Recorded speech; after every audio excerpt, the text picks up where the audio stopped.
ఇదిగోండి తాలింపు వేగింది. కరివేపాకు,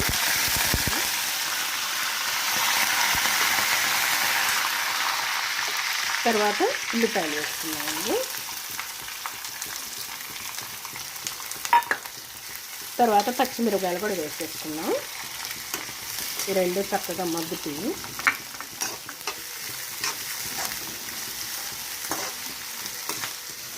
కొంచెం బ్రౌన్ కలర్ రాగానే మనం కొద్దిగా మరి అంత బ్రౌన్ కలర్ రాకుండా కొంచెం మెత్తపడినట్టామండి. మెత్తపడ్డాక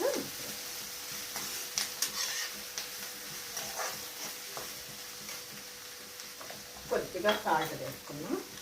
సాల్ట్ అది పసుపు, కొంచెం పసుపు వేసుకున్నాం. తర్వాత సాల్ట్ వేసుకున్నాం.